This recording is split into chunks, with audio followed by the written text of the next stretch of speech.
If you were going to start a Hall of Fame for con men, Barry Minkow would have to be one of the first inductees. He was one of the most famous stock swindlers of the 1980s, and certainly the youngest. At age 20, he was the boy wonder of Wall Street, CEO of a $300 million company. At 22, he'd been convicted of 57 counts of fraud and was off to federal prison. Now, at age 39, Barry Minkow is back in the spotlight, not for committing fraud, but for exposing it. He's seeking redemption as an evangelical minister and by going undercover to help federal law enforcement agencies crack a number of important cases, proving that when it comes to con men, it takes one to know one. Everything you say today, you're going to tell me the whole truth, nothing but the truth, right? Brings back memories. As well it should. 19 years ago, Barry Minkow perpetrated a con so audacious that it's still taught as a case study in business and accounting schools. Call me when the market closes. He founded ZZZZ Carpet Cleaning when he was just 16 years old, then franchised it into a chain, and finally took it public. We clean carpets with such care, I'll guarantee the work and our price in writing. On paper, he was worth $100 million. He drove a Ferrari and even appeared on Oprah Winfrey, touting himself and his stock. Think big, be big. Really? End of story. I started with the best of intentions, really, I can say that much. And when economic pressure reared its ugly head and I couldn't make payroll, I lied and stole and cheated. He borrowed money from the mob, cooked the books for accountants, and lied to investors about tens of millions of dollars in insurance contracts to restore buildings damaged by fire and water. We were claiming to be doing restoration jobs totaling in excess of $50 million. We weren't doing any. And so, How did you manage to convince bankers, lawyers, investors that this was on the up and up? By getting an auditing firm and getting them the paperwork and much to our shame, creating documents that would support earnings and contracts, 22,000 documents. All phony? Yeah, cutting and pasting, whiteout. What, Nag?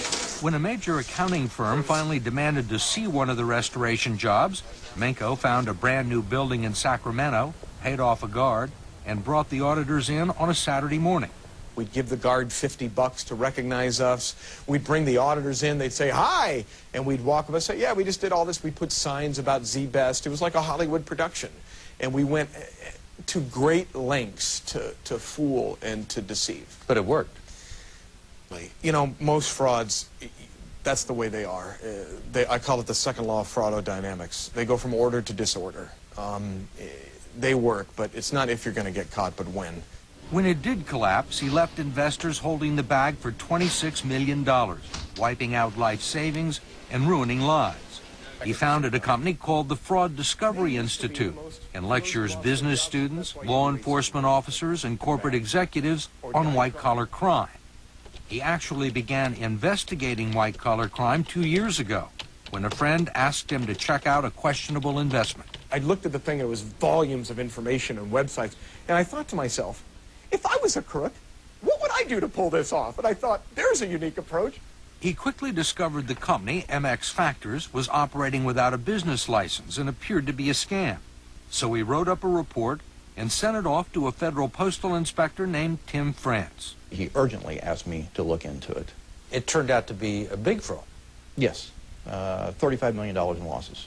And you wouldn't have known about this unless Barry Minkow had brought it to you. That's absolutely right. I probably would not have known about it until it collapsed. Since then, Minkow has helped law enforcement expose 11 suspected scams. He's even gone undercover for the FBI wearing a wire.